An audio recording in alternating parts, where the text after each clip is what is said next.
I'm making gumbo. It's a dish I love to make. I make it at least a couple times a year, and I think I've gotten to a point where I don't really need a recipe. I kind of just wing it. And I'm going to wing it more or less now. All right, let's do this. For this gumbo, I will be using shrimp, their skins, andouille sausage, chicken thigh, bell pepper, hot pepper, green onion, celery, some Gator seasoning, which is Cajun seasoning that I made. That's Gator. Crushed tomatoes, pickled okras, Worcestershire sauce, salt, and there's some fucked up bay leaves, and a bunch of chicken stock, which I don't have out here, but that's okay, no big deal. I like to take my shrimp and I cut them right down the middle, and that's to get the poop or whatever the hell that stuff is out of it, and also when it cooks up it has like a nice flair to it. So I'll put a little cut very stupidly down the spine, and then save this little bit here. I put this in smoothies. It's kind of like a healthy little thing that you can snack on when you're hungry. So I've already done that to all these guys. They've all been split down the middle. All right, so I've also pulled all their little skins off. I am going to make a seafood broth with these. So I'm going to take a little bit of butter, put it in with them, and I'm going to saute these guys.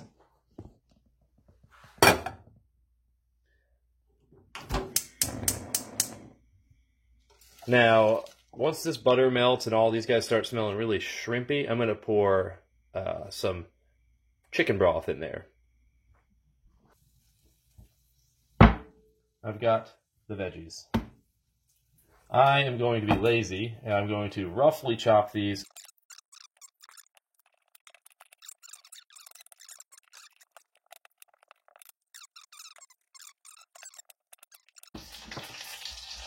I guess we're going to head on over to the food processor.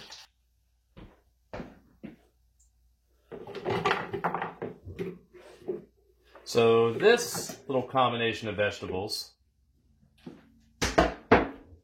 is referred to as the Holy Trinity. I think it's very popular in Cajun cooking.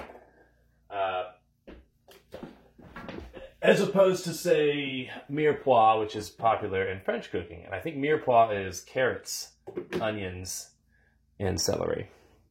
So let's put a little top on this guy. I'm not really going to chop the hell out of these things. Just a couple pulses. Just a rough chop.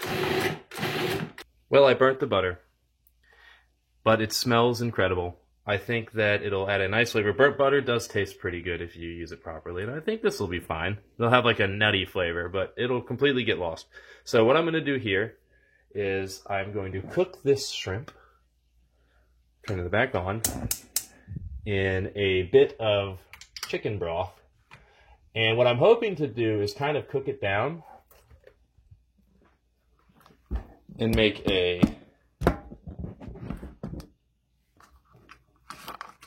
concentrate, I guess, that'll be added to a larger portion of broth.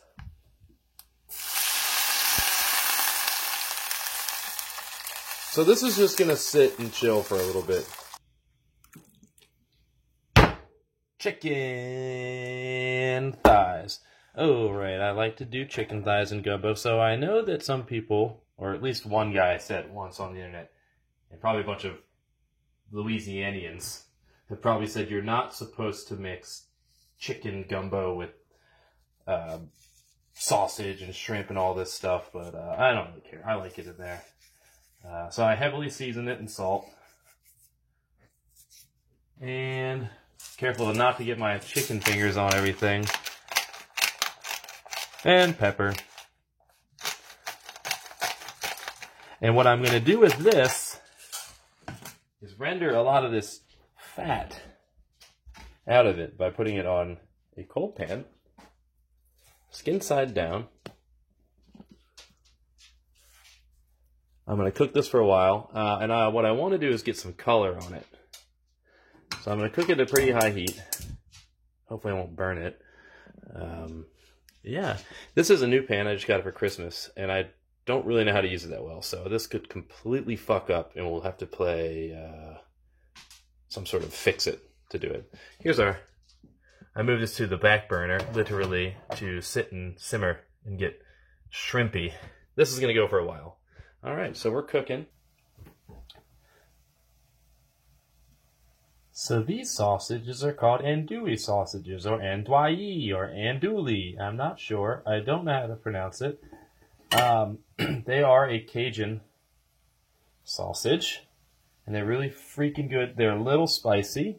But yeah, I chopped them. This probably isn't the best camera angle for chopping. Into pieces like this big. And I browned the hell out of them. I'll probably put them in the pan with the chicken. Let's look at this chicken, see what happened to it. Probably stuck. I'm kind of expecting it to be. Uh-oh.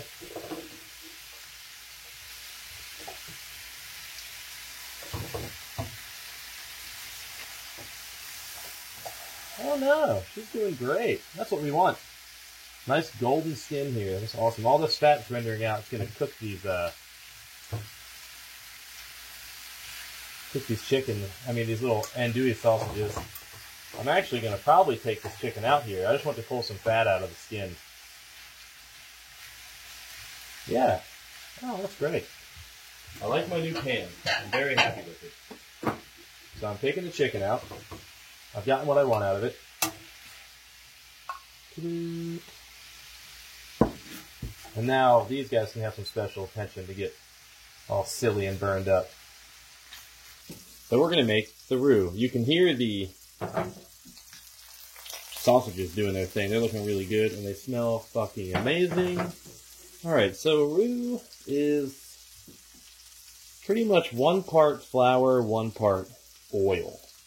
So I'm going to do a half cup of butter, or a 1/4 cup of butter, which is a half stick. And I'm going to melt that. I'm going to do a 1/4 cup of canola oil, or vegetable oil, something kind of neutral. You don't really need anything crazy. And I'm going to let this melt.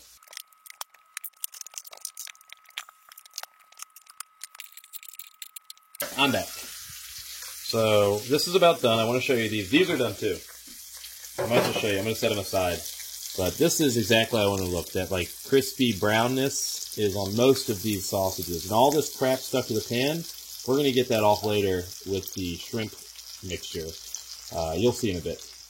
But, so our flour and our butter and our oil are very hot. So we're going to add flour, all-purpose, and this is where we create the roux. Now, a gumbo roux is special. Actually, I don't think a lot of times, I don't really ever use a roux in anything other than gumbo, and I will still call this blonde-looking substance a roux. But a roux is, so it should be red, and red means roux means red. I think it's French, probably French. Yeah, I bet it's French because it's Creole and they're a bunch of French people. So you take this and you cook it for a long time. I mean, longer than you would think, like 10 minutes. I'm probably going to speed this part up some more, but you got to pay attention to it. And it's going to look like it's going wrong and you're fucking it up. But it will eventually start to turn, what I'm hoping for is brick red. I've got this thing at medium heat, and I'm going to sit here and stir this for a while.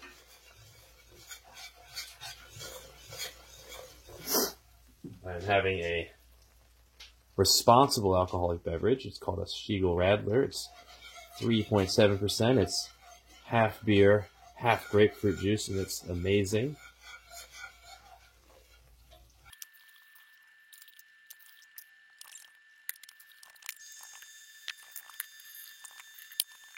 So right now, we are getting very close to where I start getting nervous.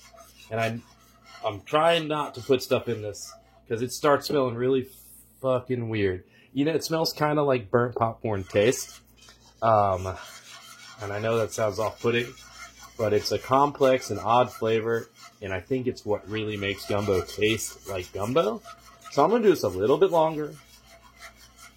I'm getting close to a brick color. So what I'm going to do when this turns the proper color, whatever color I pussy out and stop at, is I'm going to pour all of those chopped vegetables into it. And I look at it like sauteing with magma. So you want to get the veggies sauteed. And some people will saute them on their own like I did with the sausages. But if I pour those veggies into this roux, it is going to cook them so quickly. All right, I'm about to pull the plug. You ready? I'm dumping the veggies in. This should be a pretty satisfying sound. Oh, yes. Uh-oh, we're going to fog my camera up? Probably. There we go. All right. So, stir those in. God, if I could, you gotta smell that. It smells like bad breath and dog shit. Like really bad breath. And that just makes me so hungry. I'm just kidding. It doesn't smell like either of those things. You know what, though? If you were to be, say, sitting on the bus and you were sitting next to someone and they smelled like this, I would mistake for body odor, and I wouldn't be happy about it. But in this context, where I know it's a bunch of delicious vegetables and burnt butter. All right. So look at that. These guys are already pretty much cooked. I can cook it a little longer, but I don't want to. This is fine. This is where I add the broth. I'm just going to add chicken broth. This will be a pretty satisfying sound also. So this is, I don't know how many cups I just added. I just added 64 ounces. So I think, if I'm not mistaken, that translates to about 4 or 5 gallons of broth. Oh yeah, look at that. All right, so that's our base. Check that out. In this goes everything but the shrimp and the okra. That stuff gets added later, so we're going to do that later. But I'm going to put this in there.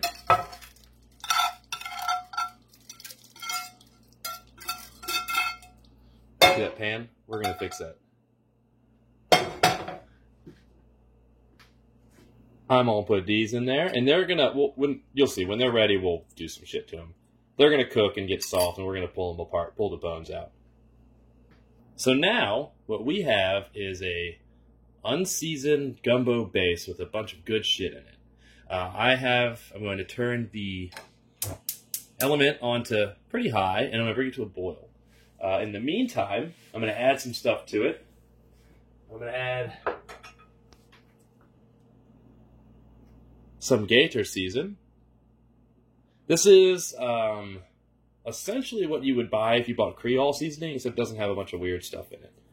It has onion powder, paprika, garlic powder, lots of oregano, lots of freshly cracked pepper. I guess it won't be fresh in a couple days because I just made it now. And I did not add salt because I like to add salt on my own. So I believe I want a lot. And this is my theory. I think gumbo has a lot of flavor, a lot of strong flavor, and I do not like to skimp on seasoning. So I add a shitload of seasoning to my food when I cook. Like more than I think I should. I do it with salt, probably going to kill me later, but I'm going to dump all this in. Not all, but... Okay. So that right there is probably, if you were to add, I'm going to guess that's like 5 tablespoons. It's worth it. take the old wooden spoon. I'm going to give it a stir. Oh, yeah, the paprika is already deepening the red color that this gumbo is going to turn, too. Now it's starting to look like a gumbo. The next step is Lee and Perrin's Worcestershire sauce. I'm going to add a couple glugs of this stuff. Yeah, that's a lot. It's got a lot of strange stuff in it. It's got fish in it, which is kind of weird. It's got anchovies or sardines. And last but not least, San Marzano tomatoes. I got a little can.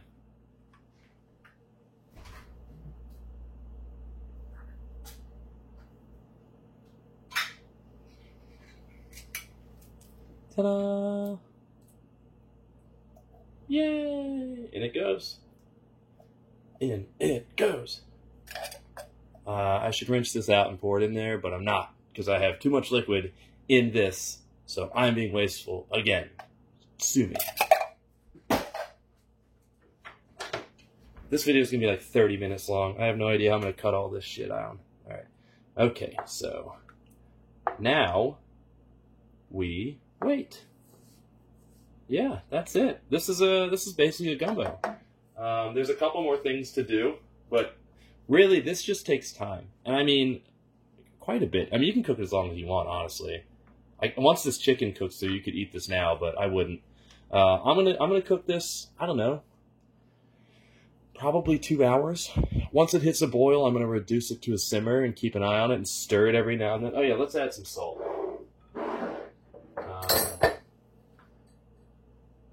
Tablespoon. Teaspoon.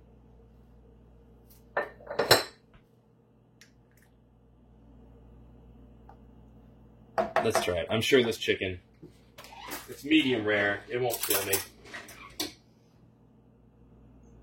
Let's see where we're at.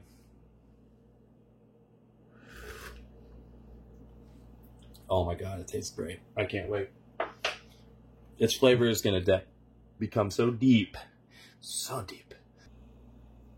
So this is a pan filled with what they like to call in the business fond. Fond is the caramelized bits of food left over on a pan. And I am fond of fond. It tastes good. You use it to make sauces. I think that in my early days, I would have said, oh shit, this pan is filthy. That sucks. I'm going to scrub it and throw all of it away. But these days, you do this.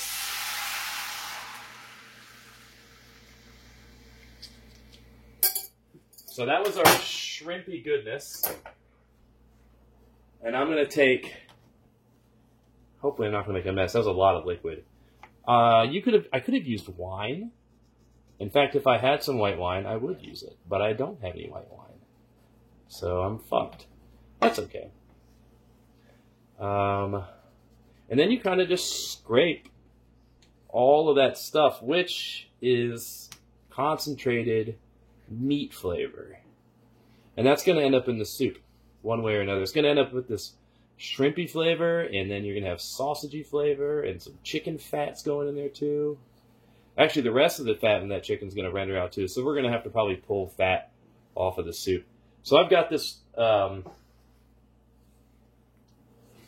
burner up kind of high. I don't know why I have it up so high. I'm going to turn it down a little. Actually, I love the color of this too. It is beautiful, and I think it's going to darken our roux. I mean, our gumbo. Alright, I'm going to dump this.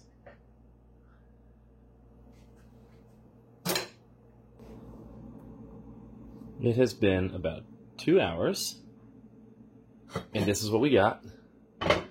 We got a burbling gumbo with a bunch of grease from all the chicken fat. So I had added 2 more thighs to this, just because I thought it needed a little more. I'm going to scoop some of this fat out. Some people would say not to. I don't agree with them. I think they're stupid. So yeah, you can just pull this stuff out. It's super easy. Put it in a smoothie or something like that. Maybe with the shrimp shit. Or poop, excuse me. So the last components of this gumbo is okra. And this is pickled okra that I always get. I get this stuff. Taco, Texas, crisp oak pickles. Okra pickles. They're really good. I chop them up into pieces. If you put them in too early, they disintegrate. And they aren't a part of the soup. So I put them in when I put the shrimp in. I'm going to dump these babies in there.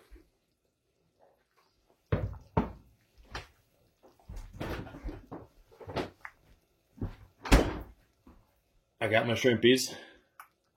I'm going to put those babies in there. They don't take long to cook.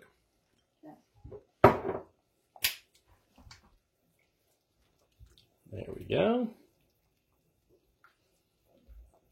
Now I'm going to try to fish out my chicken, because I'm going to pull the bones out of it. Gesundheit, baby. Oh yeah, the chicken's falling apart just like it should be.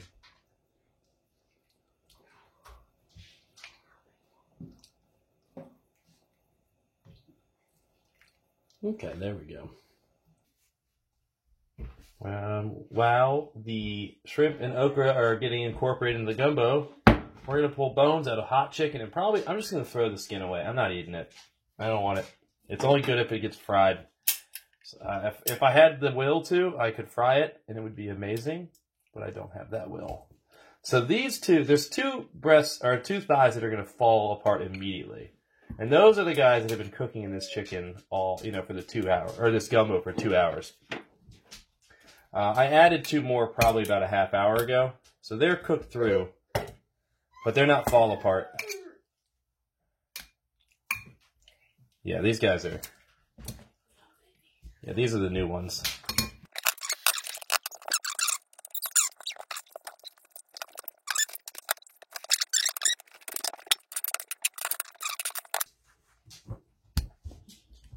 Over to the gumbo, looking way more gumbo-y. And that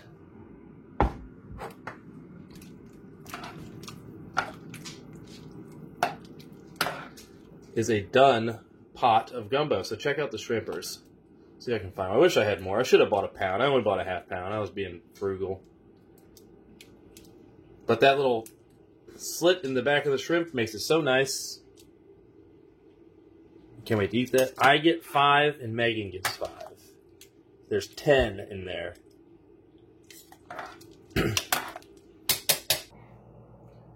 We're going to serve this gumbo up in a bowl by itself. Ooh, that's hot. Ow, ow, ow, ow, ow, ow. Oh, there she is. The gumbo. Looking great. I gotta make sure I get the right amount of shrimp in each bowl.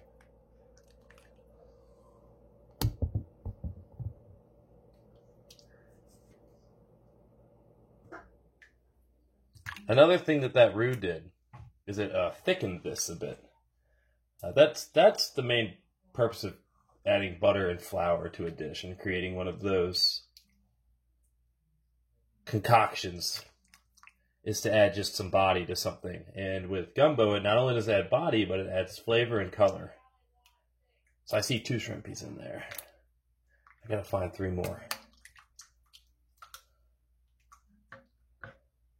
3, 4, 5. There we go. That's a good serving too. And you add some green onions.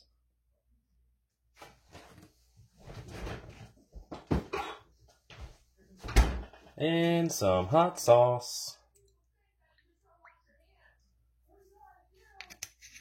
And you got yourself a bowl of gumbo.